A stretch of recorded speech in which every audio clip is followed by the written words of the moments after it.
everyone, welcome to episode 13 of Otome Shimai. I'm Vicky. And I'm Vika. And we are sisters who play Otome games. This is the second episode in the first installation of our mini-series, Reviews in Twos. We'll be reviewing Otome games that we've played together by discussing them in 2 episodes. The first episode is a spoiler-free overview of our opinions, and the second will be more of a reaction episode with heavy spoilers. This episode is on Color Times Malice, and it is spoiler-heavy. So heavy. So heavy. But first, who are we doing this week? I started Oda Nobunaga Act 2 in Ikemen Sengoku. Now this is new. Yeah, this is new. This has only been out for like a month, I think. And things are happening. So many, you've got new characters, you've got drama. One of the things I love about Ike-sen is that there are always multiple things happening. Yeah, lots of intrigue, lots of things going on. Yeah, never boring. Never boring. Well, I will say that I'm doing Ikemen Vampire, and it's definitely not as layered as Ikemen Sengoku, especially since you're doing part 2, and I'm just doing the very beginning of Napoleon Bonaparte's route. So I'm finally getting to the point where he and MC are interacting more. She's starting to peel back the layers to figure out what he's about. Is he an onion? I don't know. Maybe he's going to make her cry. Who knows? Or is he a parfait? Parfait sounds delicious. I love parfaits. I mean, he looks as delicious as a parfait. He is kind of hot. I kind of agree.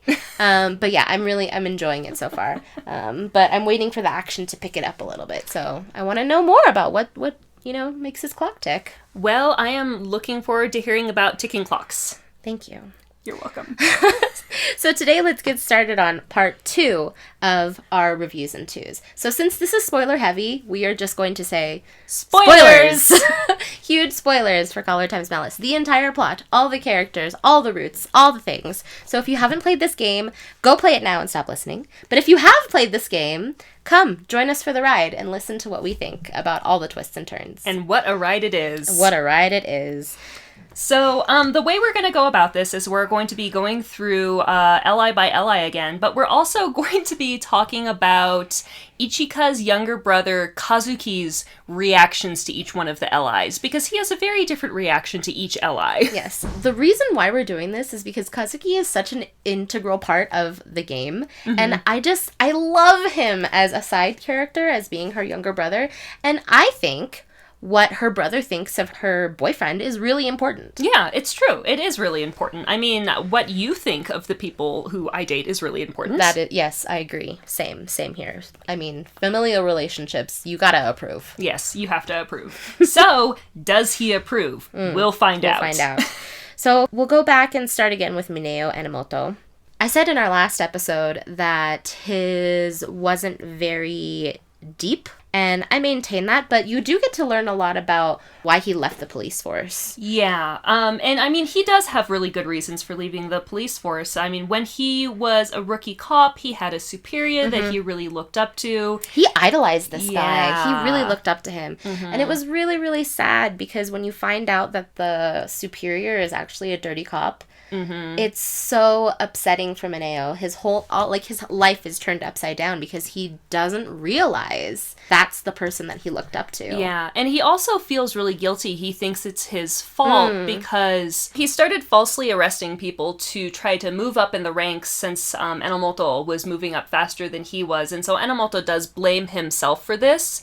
But the fact that his superior was a dirty cop is the reason why Adonis ended up killing him. So Adonis... Not Mineo, the superior. Yes, Adonis killed the superior, and that is why Mineo ended up leaving the police force. Yeah, this was a really important part in Ichika and Mineo's relationship as well, because she basically helped him come to terms with the fact that it wasn't his fault and things weren't under his control. Yeah. And that was really interesting. So how does Kasuki react to Animoto? Because the first time they met was really interesting. Yeah, I really do like that scene. The first time Kasuki meets Mineo is after a night where Ichika and Mineo spend it together, because Mineo has passed out drunk on top of Ichika. She brings him back to the detective's office and, basically puts him to sleep. And he basically just grabs a hold of her and cuddles her to death. And then when she gets home the next day, he shows up at her door. Does he bring flowers? I can't even remember if he brought flowers. I don't think so. he walks in and he basically proposes to her because he thought that they slept together and he was going to do the right thing by her by becoming her husband. And guess who was there to witness all of this? Yes, her little brother. Can you imagine the hilarity? Poor Ichika. She was like, we didn't sleep together, just so you know. Yeah, but Kasuki is basically like, this dude is very annoying, and I want him to leave. Yeah, Kasuki was not impressed with Animoto. No, Kasuki and that's maintained in the other roots, too. Kasuki is, I think he's, like, on Takeru's side. He's very annoyed by Animoto and his loud obnoxiousness. Yeah. So, I wouldn't say he thinks Mineo is a great match for Ichika. Yeah, neither would I. So let's talk about the next ally. We can talk about Takeru. Sasazuka Takeru. Oh, his backstory is really sad. I know, it is really sad. Yeah. So he is actually from Japan, but lived in the U.S. for 12 years with his mom before he came back to Shinjuku. And the reason that he came back was because his mom was actually murdered by a random shooter in the U.S. And he developed, like, hatred to guns and firearms. So he's super traumatized by that happening to his mom, and he goes back to Japan thinking like, okay, well, you know, there are no guns in Japan, so we'll be fine. And then everything happens with Adonis, and the government just hands out guns to random civilians. And Takeru is not happy about that. Yeah, I mean, the situation basically goes from no guns anywhere in Shinjuku to literally every single person over the age of 18 has a gun. Yeah. So the whole thing about his story is he really wants to repeal that law where everyone is allowed to have guns. So kind of bringing Shinjuku back to its, like, former place of safety. And that's kind of his driving factor behind investing the Adonis cases. And he does this through hacking, which I think is really cool. One part of his story is that he has to connect with Kazuki's friend Akito. And they find out throughout the course of the story that Akito is actually working with Adonis. And so what they need to do is basically investigate his friend without Kazuki knowing, because Ichika, of course, doesn't want her brother involved. Yeah. So the first time that Kazuki and Takeru meet is at basically like a hot pot dinner. Oh my gosh. Takeru shows up at her house and he's like, hey, nice to meet you. I'm her boyfriend. And she's like, wait a minute. No, you're not. But her brother is like, what is going on? Yeah, let's just say they did not get along. Takeru basically tells Kazuki that he is in charge now and that Kazuki just needs to suck it up and deal with it. Yeah. Kazuki's reaction to him, I think, was pretty funny, but over time, like, especially in the other routes, you kind of get the sense that Kazuki's, like, okay with him. Yeah. Like, he's not bothered by him. He just thinks he's kind of douchey. Cocky. Yeah. Well, he is kind of cocky, and especially after he and Ichika actually get together, he does get really cocky. Like, he tells her, like, oh yeah, like, you're my girl. I mean, I like that about him. I know you do. Grumpy, cocky, all your favorite stuff. Yeah. Maybe, yeah, not so cocky, but I am impressed with him, with his hacking skills. He does have good hacking skills. In fact, his hacking skills are so good that the police force basically tries to bribe him to come back. Oh, that's right. A couple of times throughout the game. And not only in his route, too. No, it's in other routes, too. And Sasazuka's basically like, no, fuck you. Yeah. Now, in his route, he does join the cyber crimes unit again. And that's under Minagishi, right? Yeah. And he helps them, like, make connection with Adonis and be able to face them front on through his hacking skills. So that was really cool. So you get to see a little bit of character growth there. So that's Takeru. What do you think about Okazaki-ke? Okazaki, oh my goodness. So what you see of him in other routes is very... It's really, really surface level of what you get in his route. Because his whole thing is that when Adonis kind of started becoming a thing and the government started realizing that there was this terrorist organization working in Japan, someone tried to assassinate the prime minister. And Okazaki was there. He was one of the people who was protecting the prime minister at the time. And when the attack happens, even the prime minister didn't get assassinated, but they were not able to prevent the attack. And So bombs went off, people Yeah. died, and what ended up happening is one of the people on his team actually died. yeah, one of his coworkers ended up dying, saving Okazaki's life. And so Okazaki takes that really, really hard, and his whole thing is that he now wants to die. Yeah. But he wants to die by protecting someone. Yeah. Basically, like, paying it forward. Like, he didn't deserve to live, so he needs to save someone who deserves to live and then die for it. Yeah, and he decides that Ichika is this person who deserves to live. And they get pretty close before Ichika realizes that that's what he's trying to do. Like, he's actively trying to die while protecting her. And she gets real mad when she finds out. Yeah, yeah. There are some really crazy scenes of him putting himself in the face of danger for Ichika. Yeah. And then in the bad ends, he actually dies saving her. So guess he got what he wanted. But I think my favorite thing about him is he finally gets to the point where Ichika, like, sits him down and basically yells at him and is like, this is not the way. Yeah. This is not how you should be doing things, especially if you care about me. How do you think I would feel after you die? And it kind of clicks with him. And it turns into this whole thing where he's like, okay, so now neither of us are going to die, and we're just going to go and defeat Adonis and live happily ever after. But he's still going to protect her. Yes, he's still going to protect her. It's just that he's not going to die doing so. But Yeah. You don't expect that from him from the rest of the roots. Like, he seems a little bit, like, ditzy and in his own world and kind of an airhead. But when you actually play through his route, you get to learn a lot about his inner feelings and emotions and his reasons for doing things. yeah, and the other thing you get to find out about him is that he's a little bit of a yandere.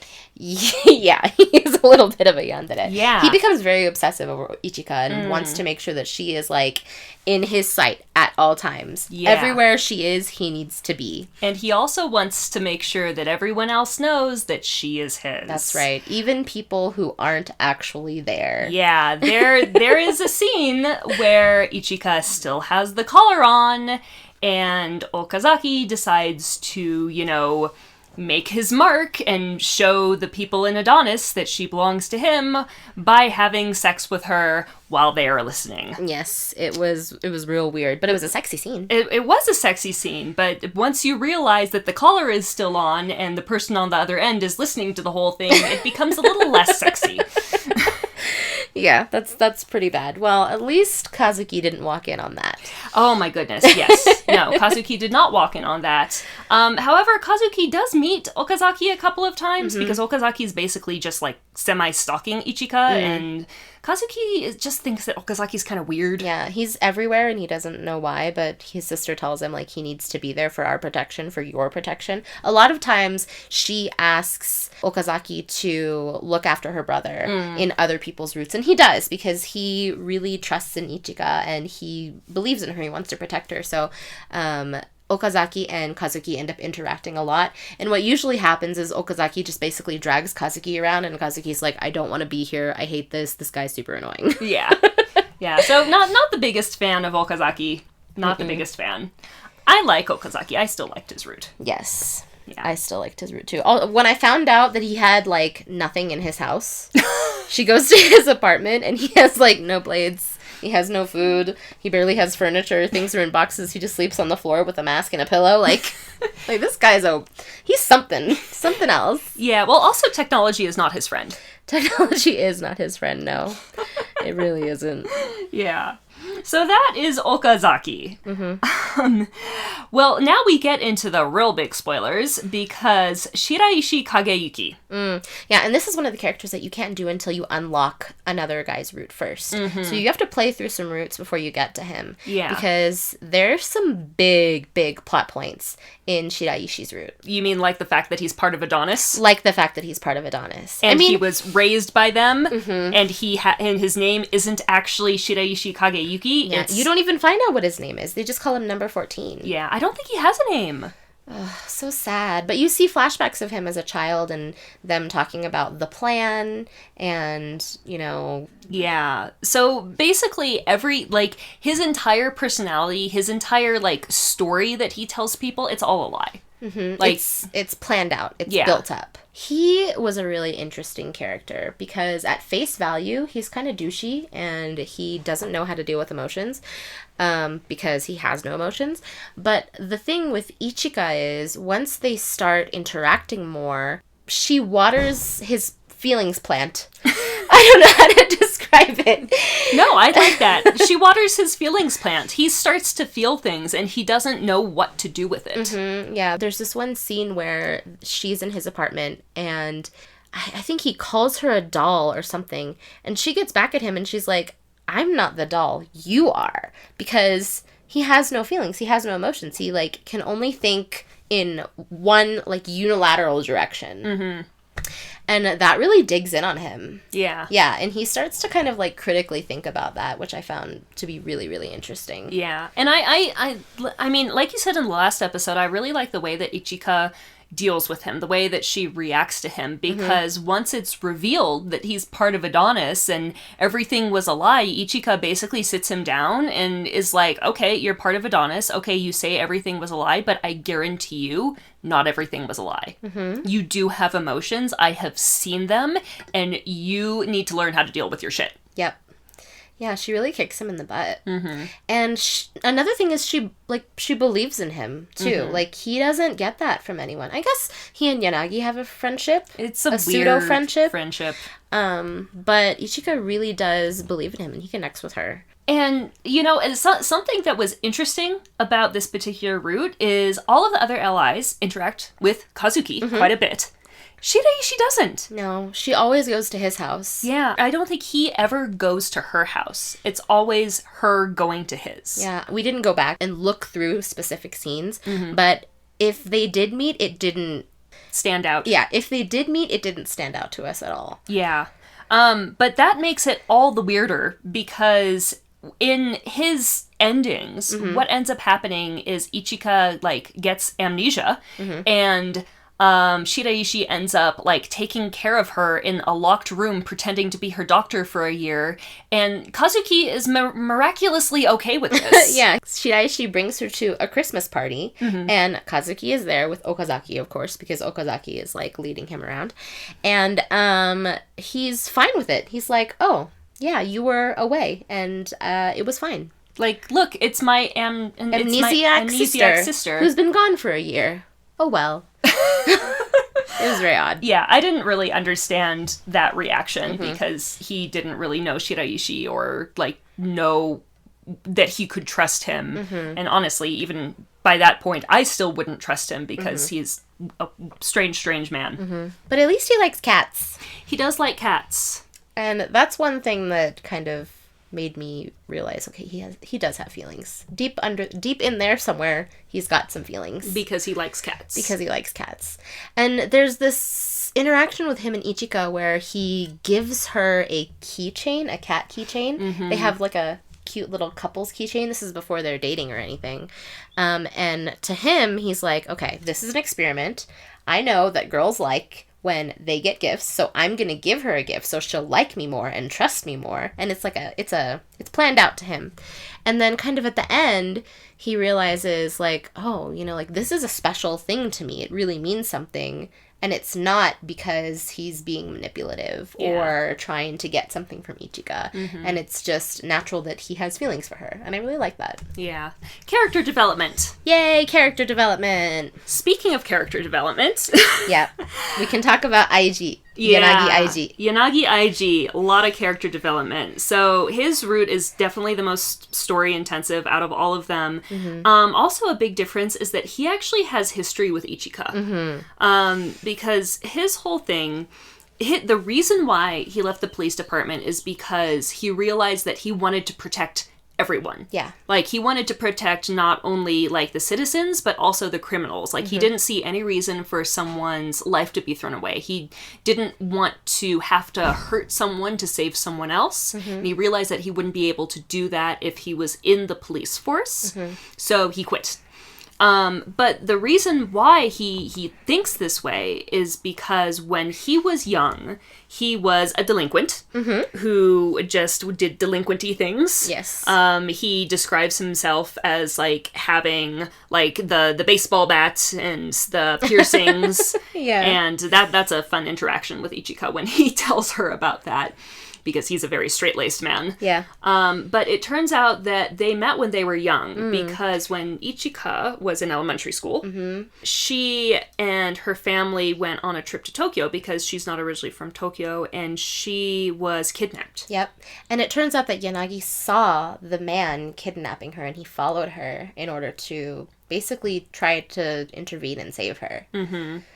And what ended up happening is he did end up saving her, but he also ended up beating the man who kidnapped her in front of Ichika. Yeah. And she was traumatized by the entire experience, understandably, but he felt like he was the reason why she was traumatized. There was a point where he basically kind of beats this guy to near death, and he can't do anything anymore because Yanagi's worried that he's gonna hurt Ichika. He goes up to Ichika and he's like, hey, like, it's okay, the bad man's not, like, he's not gonna do anything to you.